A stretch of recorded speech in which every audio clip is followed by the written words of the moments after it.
నేను మీ Chowdary, CH news time.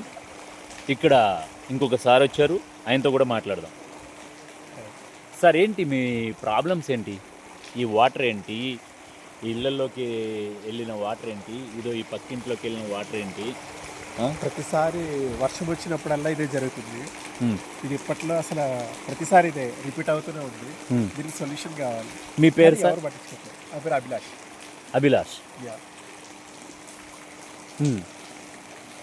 మరి ఇంత వాటర్ అంటే అసలు జనాలు ఎలా ఉండాలి ఏంటో కూడా అర్థం కావాలి. మీరు ఎక్కడ సార్ ఉండేది? ఇక్కడ పక్కన ఎక్కడ? సూకబర్ రేటు ఇక్కడ ఈ కావేటి నీళ్ళు. కావేటి నీళ్ళు అంటే ఇప్పుడు ఈ వాటర్లో నడుచుకుంటూ పోవాలి మీరు? అవును. ఓకే. ఇప్పుడు ఎక్కడి నుంచి వస్తున్నారు సార్? నేను జాబ్ నుంచి వస్తున్నాను. జాబ్ నుంచి వస్తాను. జాబ్ నుంచి వస్తున్నారా?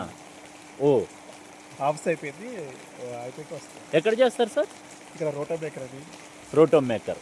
ఓకే. మరి తడుచుకుంటూ వస్తున్నారు, కనీసం గొడుగన్న పెట్టుకోలేదు? వర్షం పడిద్దని ఎక్స్పెక్టేషన్ లేదు. పడిద్దని ఎక్స్పెక్టేషన్ లేదు.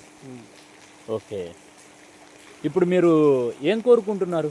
ఇంతకు ముందున్న ప్రభుత్వం ఏమన్నా మీకు న్యాయం చేయగలిగిందా? ఏ గవర్నమెంట్ అయినా కానీ ముందు ఇలాంటి చేయాలి కదా. ఎందుకు ఇక్కడ ఇంత ఫ్లో ఉంది? ఆ రోడ్లో లేదు కదా. ఆ రోడ్లో లేదు. ఆ రోడ్లో నుంచి ఈ రోడ్లోకి వచ్చేటప్పటికి మినిమం 35-40 ఫీట్ వచ్చేసరికి ఇంత వాటర్ ఉంది. ఇంత వాటర్ ఉంది ఈ ఫీట్ టైంకి. ఎందుకని ఇలా? తప్పిదా అందరూ తప్పు. కన్స్ట్రక్షన్ తప్పు కావచ్చు, అందులో రాజకీయవేత్తలు తప్పు కావచ్చు, పర్మిషన్ ఇచ్చిన వాళ్ళు తప్పు కావచ్చు.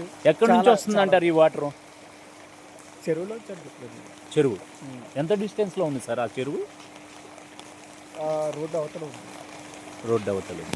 ఓకే. అది ఎంత డిస్టెన్స్లో ఉంది అంటున్నారు? ఐ థింక్ రఫ్గా 500 మీటర్స్ ఉంటుంది. 500 మీటర్స్. ఇందాక వేరే సార్ 200 మీటర్స్ డిస్టెన్స్ చెప్పారు, మీరు 500 మీటర్ డిస్టెన్స్ చెప్తున్నారు. ఓకే. ఇప్పుడు ఈ వాటర్లో మీరు నడుచుకుంటూ పోవాలి.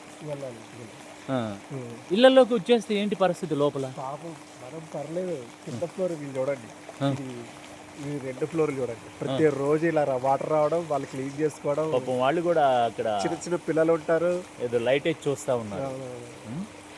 బయట రావడానికి ఛాన్స్ లేదు. అసలు ఎంత వరస్ట్ వాటర్ అంటే ఇది ఎక్కడి నుంచి వస్తుందో తెలియదు, ఇందులో ఏం కలుస్తుందో తెలియదు మనకి.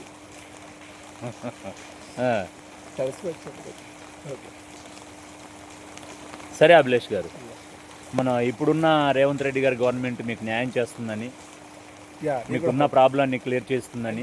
అంటున్నారు, అది అంటున్నారు, ఇది అంటున్నారు, కూల్ చేస్తున్నారు, సొల్యూషన్ ఏంటో తెలియాలి కదా. అన్ని చోట్ల క్లియర్ చేసుకుంటూ వస్తున్నారు. ఇది కూడా మీ ఏరియాకి సంబంధించి క్లియర్ చేస్తారని సీఎం సారు ఆశిద్దాం. Thank you.